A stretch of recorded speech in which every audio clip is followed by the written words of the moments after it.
All right, welcome to another Small Business Pivots. Folks, today you are in for a treat. You might want to buckle up, though, also because you've got two business coaches talking business. So, the way we do this is I know that business owners are the only ones that can introduce themselves and their business as they prefer. So, I let you introduce yourself, your business, and tell us a little bit about yourself. Michael, thank you so much. It's great to be here. My name is Marshall Stern, and where do I begin? Where do I begin? So, Yeah, we way back all when have stories. we all stories. I've been in the coaching industry, coaching space for 14 years. I started out as a leadership coach, and so I coach and mentor small business owners. But I've been in business had multiple businesses for over 35 years, and I just exited my last one 2.5 years ago. I had a sign and graphics business company for 29 years. And so I had that. I was coaching and I had my sign and graphics company for about 8 years, 9 years together at the same time.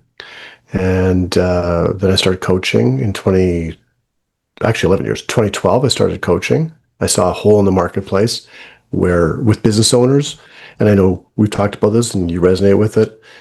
I'm sure a lot of your listeners will as well. They just simply, a lot of owners are the bottleneck. And they try systems, they try these fancy programs, these fancy, expensive $20,000 programs, and nothing changes.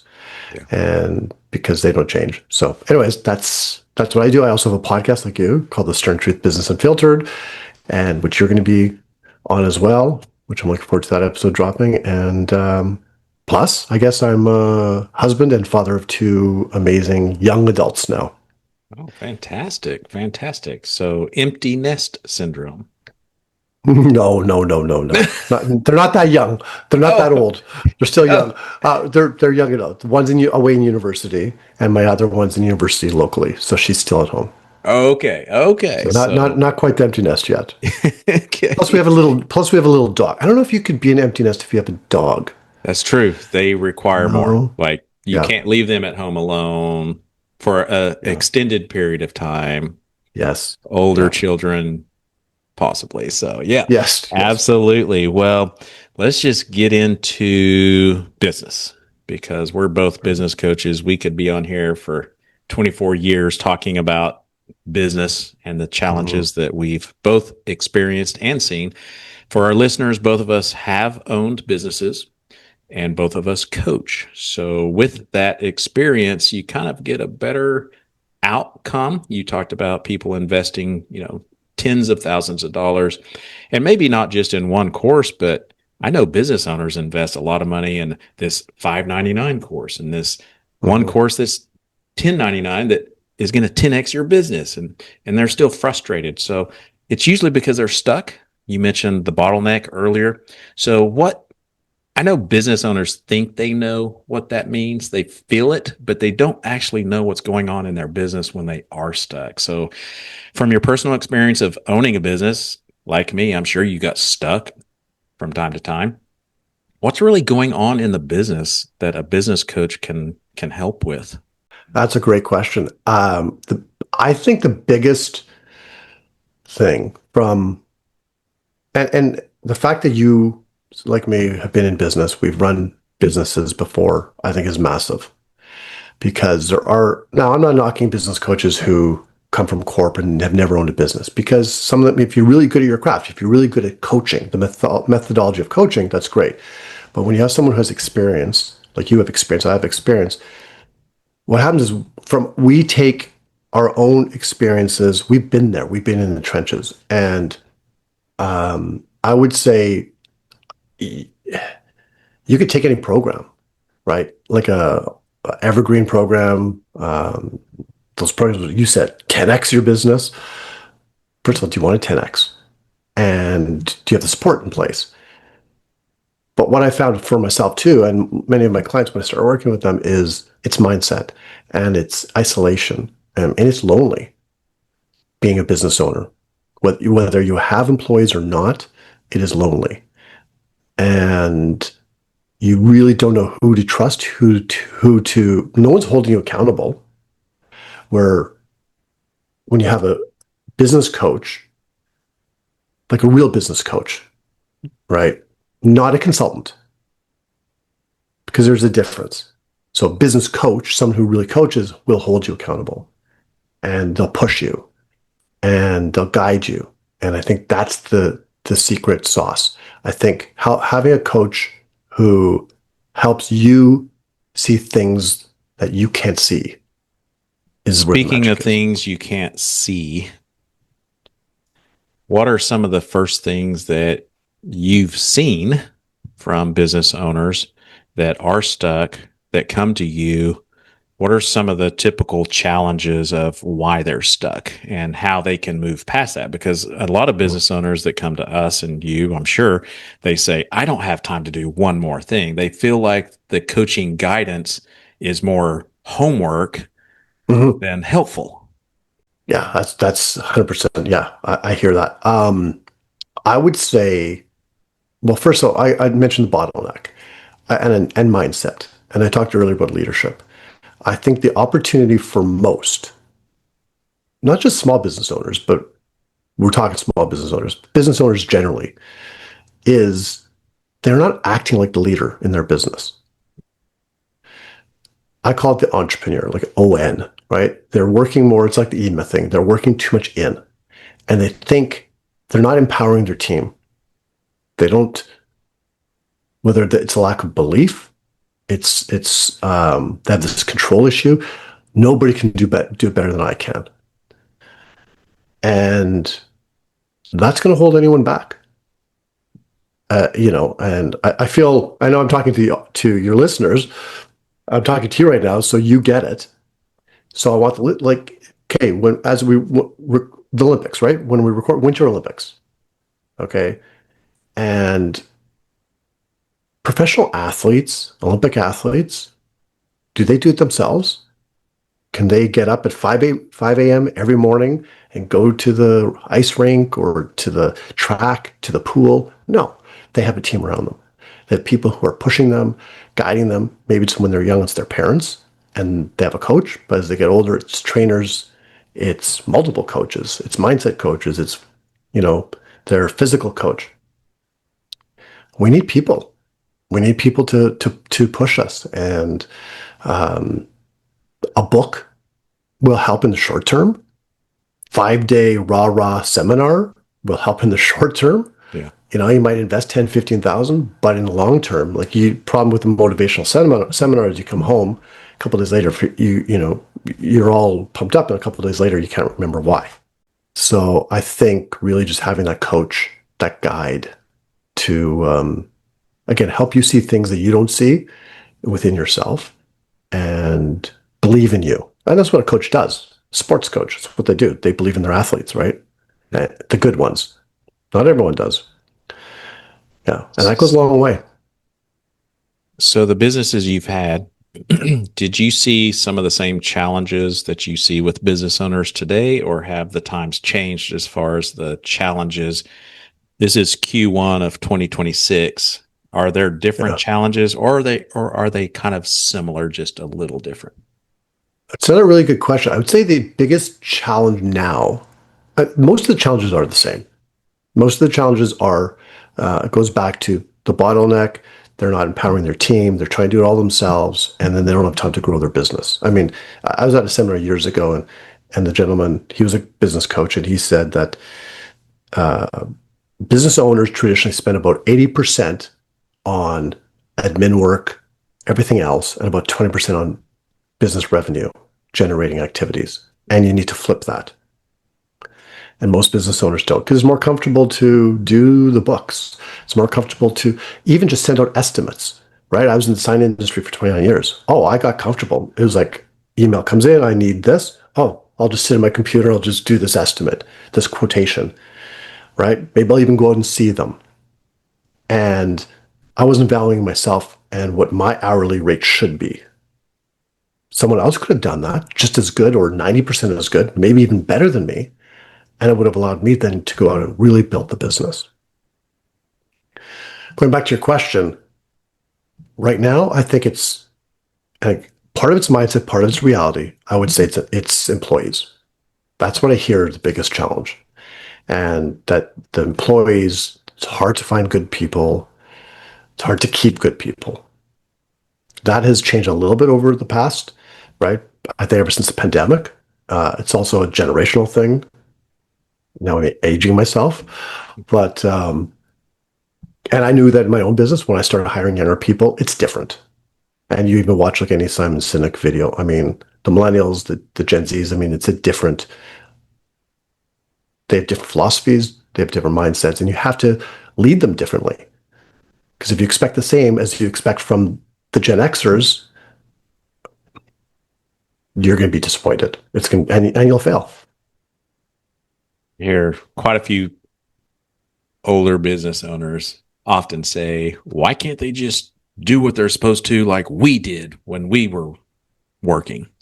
So, what do you think the solution for that is? I will kind of lead that conversation into systems. Mm-hmm. Can you share the value of systems and how can a business owner find the time to create those systems? Because again, we hear, just like you said, we hear all the time business owners like, I don't have more busy work time to do things. I've got all I can do there. And there's two conflicts with that or disconnects with that statement. And one is what you said, go get more sales. And then you can afford that professional accountant or social media manager or whatever it is. But it could be as simply as your priorities are in the wrong order and you don't have systems. So, can you talk a little bit about finding the priority of what you should be working on? Because it's going to be a little different for every business owner, where they're at in the stage of their business, but then also the systems, like how they can move the needle in your business. I love this question because, um, and I've had pushback from systems consultants before on this. Systems are great. So, quick story: like in the '90s when I started my business, I read the E Myth, and I read the E Myth again and revisited it, and I saw Michael Gerber twice speak, and I read the E Myth again, and I fell in love with it. And it's all about putting systems and processes in place, having the business owner work on the business, not just in it, not just being the technician. And I spent so much time, and my business was just in its infancy. And I spent so much time trying to figure out the systems. I wasn't ready. I putting systems in is supposed to make you more efficient and effective as a business operator, as a business owner, as an organization. What I found early on was I was less efficient. I was less productive because I was spending all my time doing these systems, right?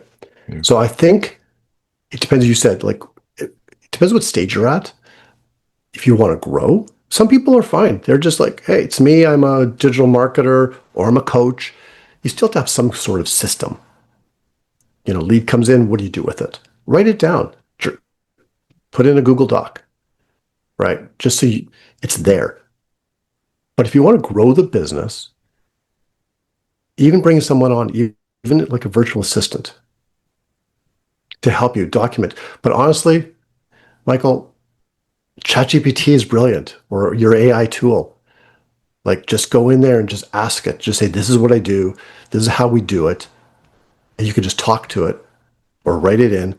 This is, give me a sales process based on this or an outline, just the outline, right? You're going to put the guts in and just block time, block 30 minutes a week if you want, or an hour a week, 30 minutes twice a week, and go in and just add to it slowly. And the more you can, if you have a team, I would say the more you can include your team. And I've done that with my clients who have a team and who have employees, get them involved, have them do their section. If they're part of delivery or receiving products, what's the process? You as a business owner shouldn't be doing that. The people who are in those positions should be doing that.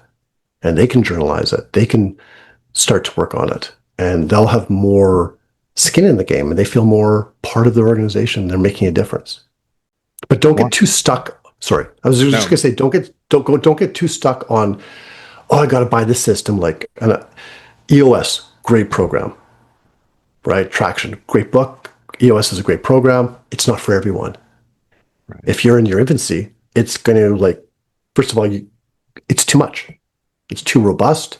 It's more for people who've been in business for a while. You might be at a million, million five, 2 million, 10 million. Then it really works. But for someone who's in the 50,000, 100,000, 200,000, it's probably too much. You can take parts of it, and there's tons of systems out there. But that's just my opinion.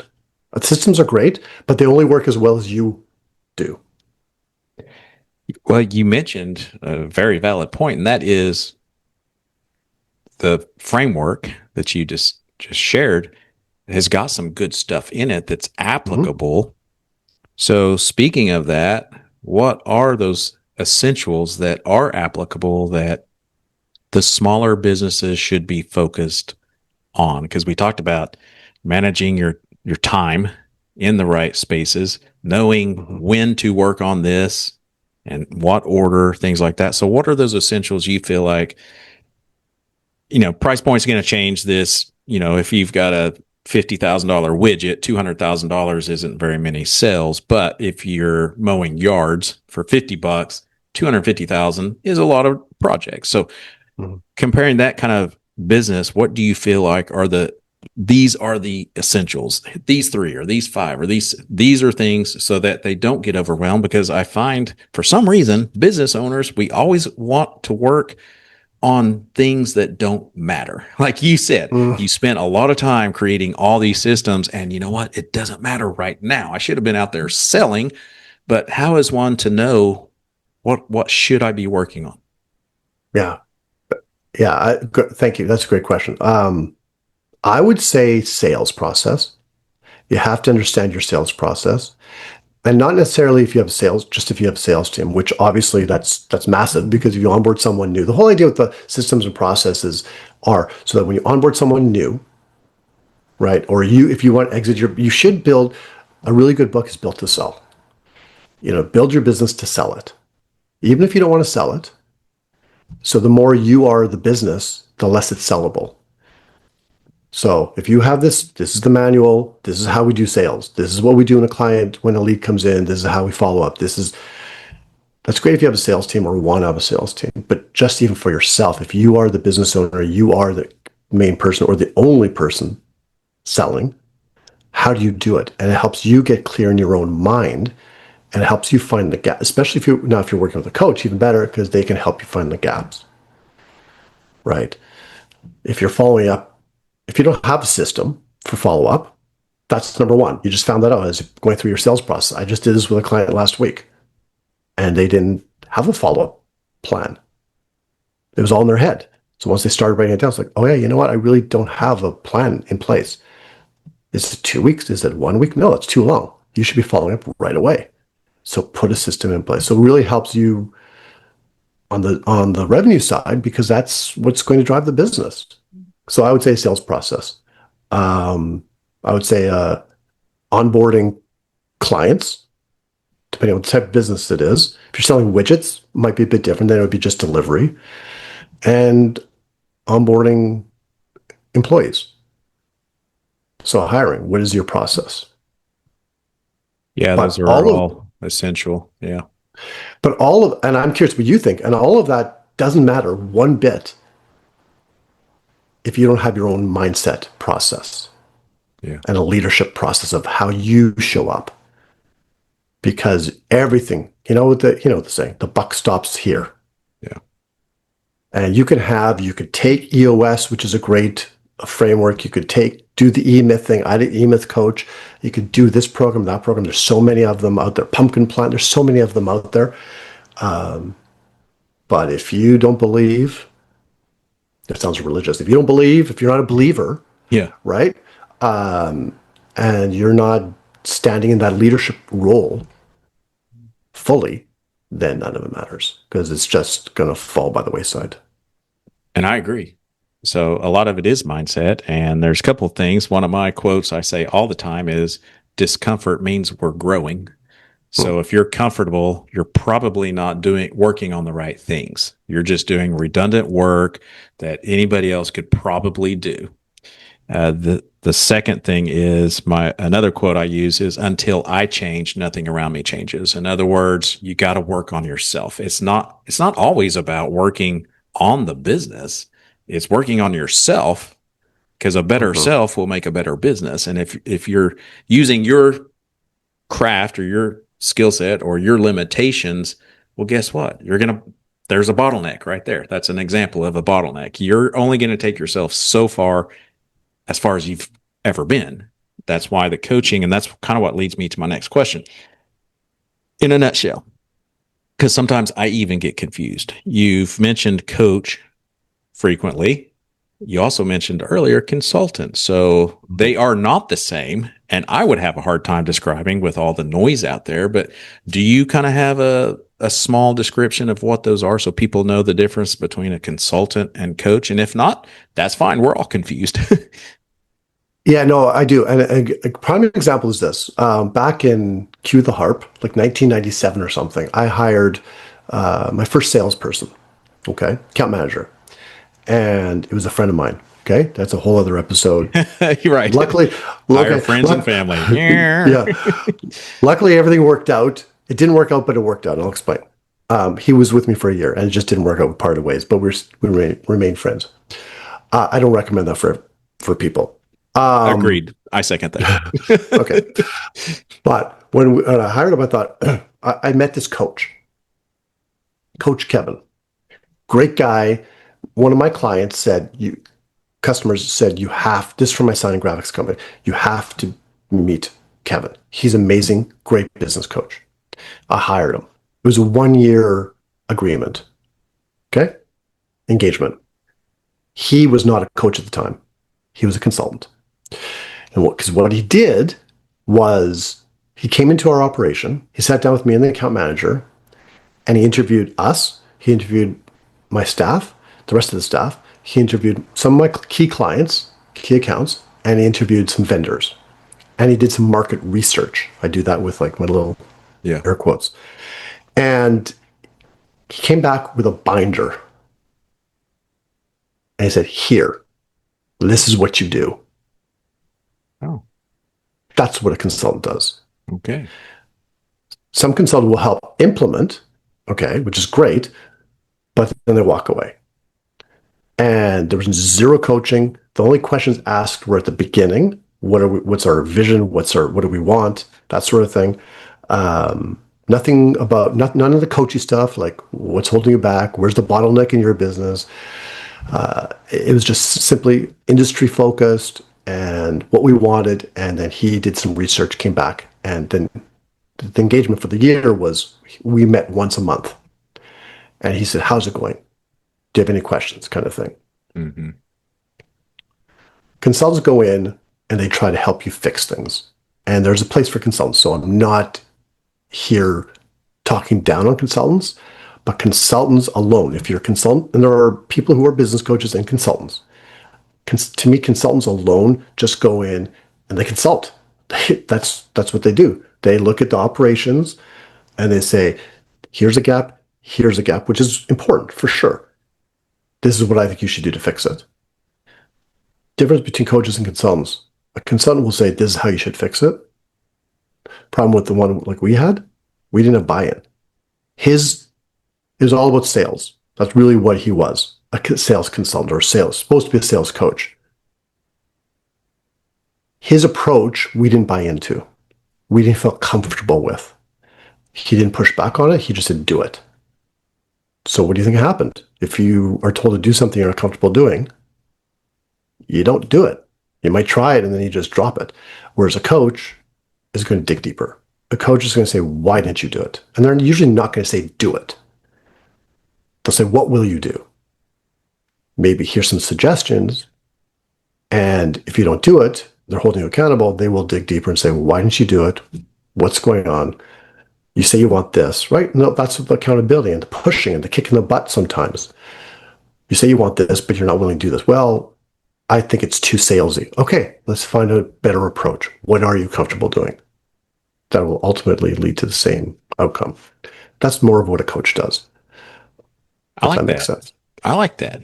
You said it better than I could. Sometimes I muddy the waters with that.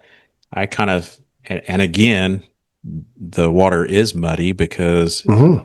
on the internet, if you go to search for, help with your business, you will see people saying they're a consultant or a coach. And really, it's like, there is a difference, but the way people present themselves, you wouldn't know what the difference is. I see a consultant as, let's say you want to build your first home, not buy a home, but build it. And they ask how many kids, blah, blah, blah. And then they tell you how many rooms you need, how many bathrooms you need, the size of your yard, et cetera, et cetera. You Yep. don't need a swimming pool. Here's what you do. Here's the blueprint. Versus if you want to buy a home, you typically talk to that other side is a consultant. This side, you talk to the home builder. How big are the rooms do you want them to be? And then they draw the Mm. blueprint to you. And then guess what? When you're building the house, like, you know what? I walked in here. I don't like the size of this room. It looks too small. Okay, we can make it bigger. That kind of thing. So it's like a sounding board, it sounds like. Yeah, yeah. It's like I used to watch. I don't know if you ever seen the show Pool Kings. Yeah. Love that show. And what they're like they're landscape designers, pool designers, I guess, pool designers and landscape designers. And that's what they come in and they sit down with the homeowner and they actually ask them what they want. What's their vision? And they help them step by step create that vision. And they come back with their mock-up, the plan, based on what the homeowner says they want, right? Yeah. And then the homeowner will say, well, why don't we do this? Why don't we do that? And then they'll ask more questions. And they'll ask more questions to the client to make sure that they're happy. So it's not like they're out of the house for 5 months where it's all, boarded up or whatever for 5 months. And then they come in and it's like, hey, here's the big reveal. And it's like, that's not what I asked for at all. Right. So I think there's a huge difference. I also think one step further, there's a lot of coaches out there who are not really coaching. Correct. And not necessarily in the consultant side, but like marketing. There are a lot of marketing coaches out there, but they're not coaches. And this is where people get confused. It's just a term. What they are is they have a system. They claim it works for them. They built this, 7, 8 figure marketing business or seven. Michael, you and I know the majority of there are more coaches coaching coaches than coaches coaching non-coaches out there. Yep. Yep. Right. So even in that saying that, there are all these coaches, but they're just, again, almost like a consultant. It's like, this is my system. Yep. Buy it from me. It worked for me. It's going to work for you as well. And there's zero coaching really involved. It's all, this is my system. You get templates, you get my videos, you get my system, all my emails, what I use. Mm-hmm. And here's my checkbook, right? Here's my bank account. Here's how I made, my first million. Yeah. So I'm a little jaded by all that stuff.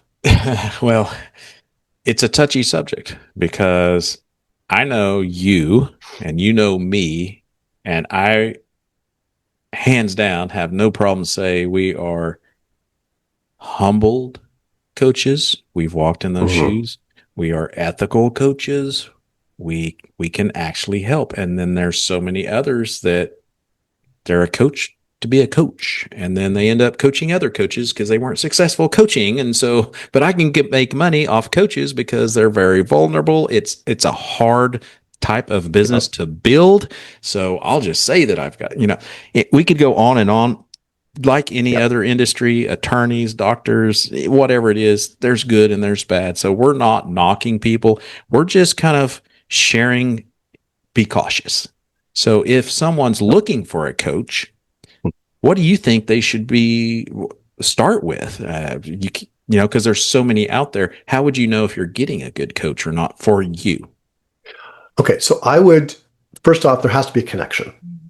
So if you this is sort of jumping the gun. If you get into a conversation with, let's say, you, okay, and you set up a Zoom chat with Michael, I'm talking to the listeners, make sure there's a connection. Make sure there's a fit both ways. And you can tell You could tell if you're not a fit for Michael or you're not a fit for Marshall. You could tell where the conversation is going on their end. There has to be a connection between you and the coach, 100%. I would say number two, I would look, and this is really number one first, because before you actually do that, I would be looking for someone who has not necessarily your industry experience. In fact, I would suggest you find someone who doesn't, but I would find someone who has business experience, someone who's been in the trenches because they get it. Now, again, there are tons of really good coaches who have zero experience, but they're trained ICF and they got all these accreditations and they're awesome at coaching, the art and science and skill of coaching. That's great. But in business, I would really go for someone who's got the experience. Now, if you're an executive, then find someone, might not be listening to this podcast, but if you're a C-suite executive, I would find someone who has been in corporate before and gets corporate. I don't get corporate, Michael. I don't work with corporate clients. I might work with a leader in a smaller business, a smaller corporate type of business, but overall the corporation itself and like the C-suite execs, I don't get it. I'm a small business guy. That's what I get. And that's who I can really help. And that's what I'm passionate about. So experience, not necessarily coaching, yes, but industry, like in business, the connection for sure. And you can ask if you want, the whole question about testimonials and that kind of stuff. I mean, Google reviews are good. Not a lot of people in the business coaching space are comfortable maybe putting their experience on a Google review because they don't want people knowing they had a coach. I don't know. Right. But check that out. Check out some of their, when you scroll on someone's website, and I wouldn't judge a coach by their website because there are some really good coaches who don't have really good websites. Yeah. Mine's probably one of those. But if you but we're changing that because we're working with a new marketing company. So well, that's good. But if you go to a website and it's like immaculate, it's got video, it's got this, and it has as seen before on, and you see like Inc. 500 or Fortune 500, Inc. magazine, Entrepreneur magazine, all these things has been on the stage with like Tony Robbins, whatever, all this kind of stuff. I would actually shy away from that a little bit because that's just that whole social proof thing. It's all marketing. They might be really good. So still get in contact, but you said the word earlier, be cautious. Be cautious what you are investing in because you're going to be spending time with this person. Yeah. There's also the money back guarantees. I don't know do you have any kind of money back guarantee or a guarantee with your clients? I have no contracts. So it's either working or it's not. So it's similar to that because I'm confident that we can help you through our discovery process of the questions and answers, the dialogue that we had with those clients. So we're kind of on the same page of how we feel we're a fit, but then I give them there's no contracts. If it's working, let's keep going. And if it's not, then I understand. And, we don't want to commit you to something that's not working.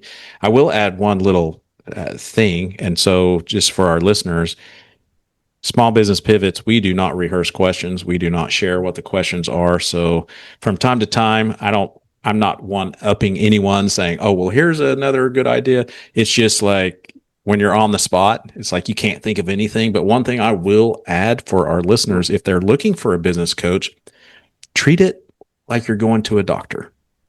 In other words, know what you're looking for. You wouldn't be searching for a business coach if you didn't have a problem or you weren't trying to get somewhere and you can't figure out how. So just like a doctor, let's say my shoulder hurts. I'm going to go to a doctor and tell him my shoulder hurts, but I don't know why. That's for them to figure out.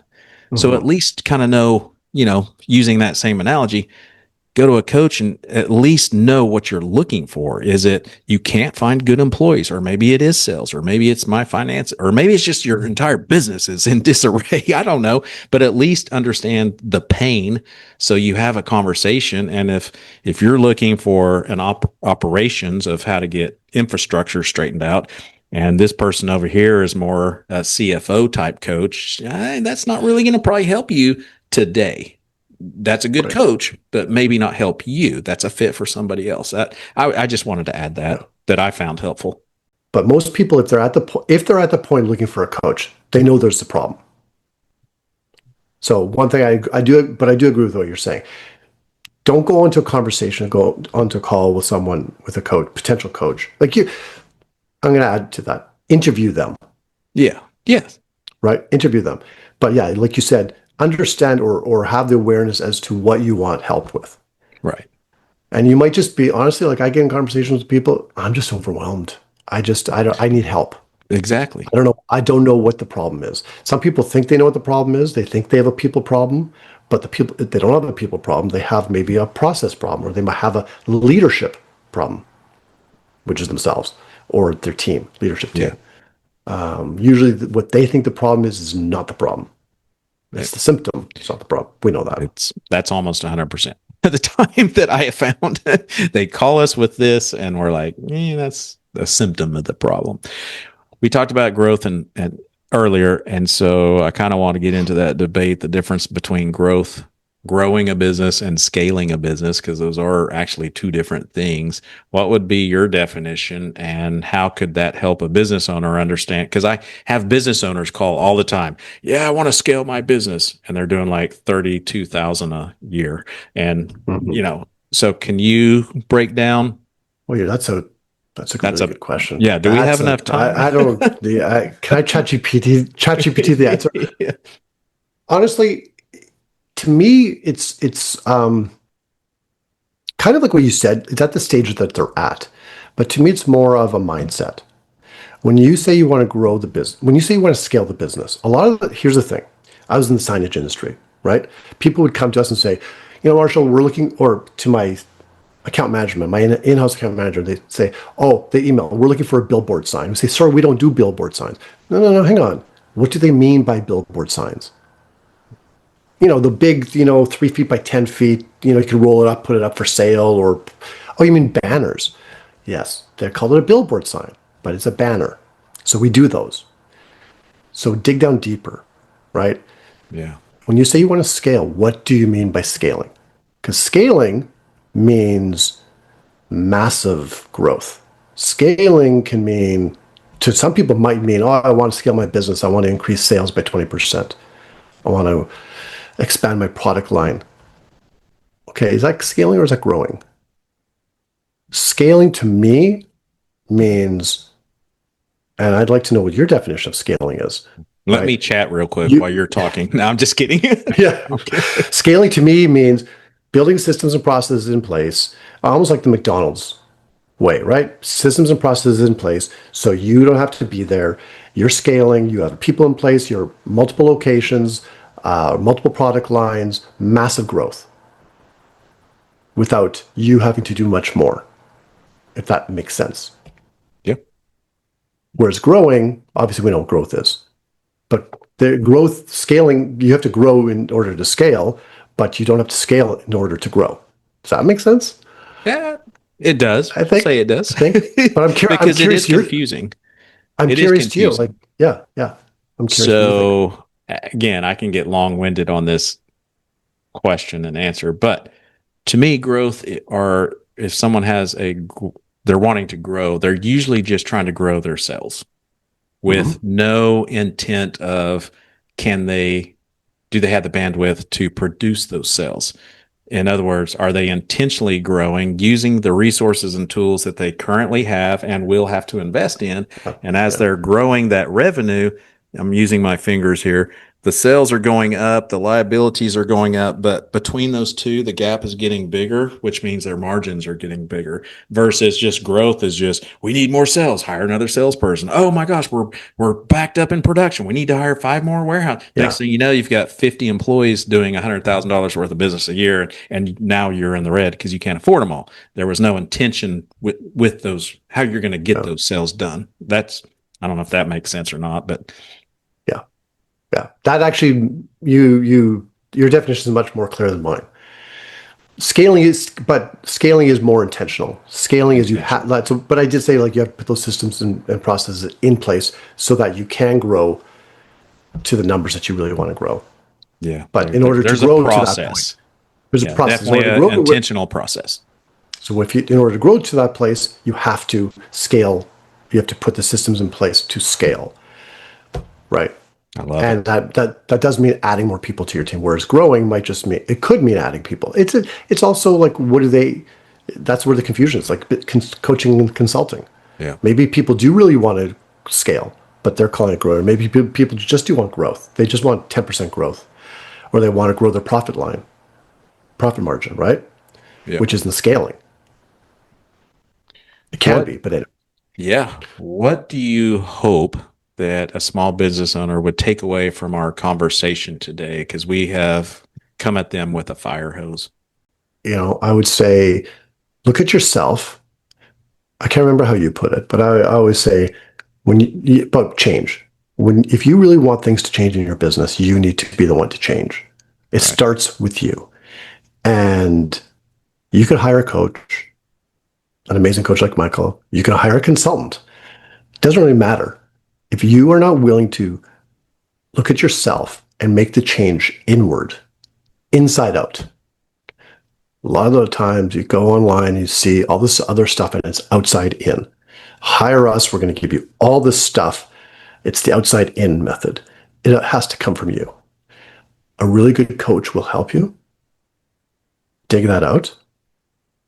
It has to come from you. You have to be willing to be the entrepreneur of your business, the leader of your business, entrepreneur with an O-N, the leader of your business, and have that mindset, be passionate about it. Remember, I'm going to suggest this for your listeners, and I work with my clients on their why and their what. Come back to two whys, why you started your business and why you are doing it, why you get up every morning. What is your why for your business? And if you're not clear on that, then you're just going to struggle to move forward, grow, scale, whatever. But when you're clear on the why and you're clear on that vision, the what, if you could do it on your own, Godspeed, go for it, right? Do Yep. it. But I would highly, highly recommend. Maybe it's not a coach you need. Maybe you just an accountability group, a group of entrepreneurs who are maybe a step further than you. Don't be surrounding yourself with people who are behind you in their growth. If you really want to grow, hang out with those people who are actually doing it. It's like John Maxwell. That's who I was originally trained with in his law of inner circle. Surround yourself with people who are going to lift you up, push you, motivate you, guide you. Don't hang. If you want to lose weight, don't be hanging out with your friends if they're eating like, you know, potato chips and cheeseburgers all day long and drinking beer. If you really Yep. want to get healthy, right? Yeah. Don't have your meetings at Dunkin' Donuts. Well, If it you're could trying be to a get nice place. healthy. Yeah. Yes. Yeah. And one Absolutely. other thing on the coaching, there's whether it's a great guy like you or me or other coaches that we both know, it doesn't have to be us, but just we're sharing tips and insights of we have had coaches, we understand the value of those. We're trying to share like some be cautious. Here's some things to look for. One other thing I'd like to add to the coaches do not do the work for you. They are not Yeah. there to do the work for you. They're there to be your guide, a sounding board to help you. And if you want someone to do the work for yourself, I have to be blunt. Go get a job. Yeah. Go get a job. They'll do that hard work for you. But I think for most business owners, we get into business for the freedom. And so Yeah. these things that we're talking about, you've got to do yourself. We've got the guide, but Yeah. you have to do the figuring it out part. That's the problem, Michael. Before we go, that is a problem with all these online programs. Not the online programs that you might have or that I have because they work, but a lot of these other online programs that are promising the 10x this, 10x that, and I can help you build a 7, 8 figure, 9 figure agency or whatever. I see this in marketing because I work with some marketing agencies. I see this in their industry, just like the coaching industry. It's ridiculous. It's like, just stop already. Most of these agencies, the only reason they built a 7, 8 figure or 9 figure agency, these coaches, is because they prey on agencies who want that. Yep. They have never really done it themselves. But even if they have, it's a system, right? It's like a consultant. They're going to give it to you, and people buy that stuff because they think it's the answer. It's the easy Oh, way out. It's the if I easy buy, button, as they say. well, because it's all marketing, right? Yeah. It's like, imagine your life. Da, da, da, da. So just give me $15,000 and you'll have this. No, it doesn't work that way. Yeah. It might have some really good, templates and systems in it for sure. And I've taken some of these programs, but it ain't doing the work for you. It's not the one that That's the key. It's not doing the work for you. it's not the one at 2 a.m. that's going to be, like you can message me. If you want to message me at 2 a.m., I'm not answering it. I'm sleeping. I was gonna say, I'm gonna test that tonight. Don't give my number out. But yeah, it's not going to do the work for you. Now, good coach, here's the thing. A good coach will help you Yes. do the work and get down and dirty on it, right? Yep. A good coach will help you move forward, build traction, build momentum, be accountable, and you just can't buy that in a all-in-one sort of system. There's no such thing. That's like saying there's a magazine or a book on how to raise kids. They're all different. We're all different. So, Marshall, you've been a blessing to many today. How does someone find out more about you? Websites, social medias? You mentioned your podcast. If you'll share that again, anything that you want people to know, a book, anything. Yeah, the podcast is, they can't get they can get a hold of me in the show notes of the podcast. So it's The Stern Truth, Business Unfiltered. It's everywhere, just like yours. On YouTube, it's at Marshall Stern Leadership. That's but if you do Stern Truth, Business Unfiltered, Spotify, Amazon, Apple, all that kind of stuff, or www.thesterntruth.com. Marshallstern.net is my website. I have an Inner Circle program if they're interested in checking out, which is for small business owners that we meet weekly. And just reach out, have a conversation. Check LinkedIn, out LinkedIn social media. at Marshall Stern, Instagram. I'm not the Marshall Stern who is a comedian in Chicago, just so you know. Okay. And we do look different. I have gray hair. He has very little hair. Well, you are in Canada, so and I'm the make Canadian sure Marshall that you're in Stern. Canada. What's that? I'm the Canadian Marshall Stern. There you go. And I'm not related to Howard. Just so people, if they're, is he related to Howard?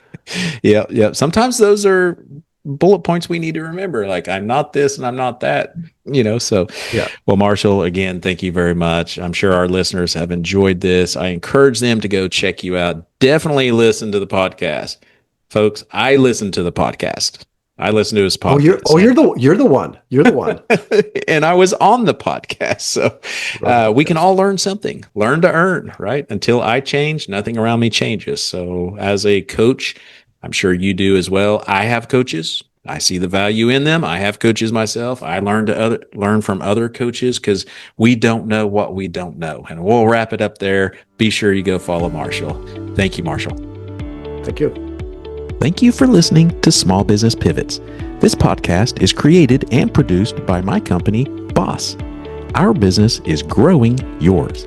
Boss offers flexible business loans with business coaching support.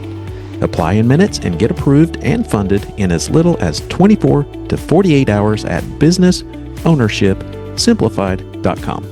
If you're enjoying this podcast, don't forget to hit the subscribe button and share it as well. If you need help growing your business, email me at michael@michaeldmorrison.com. We'll see you next time on Small Business Pivots.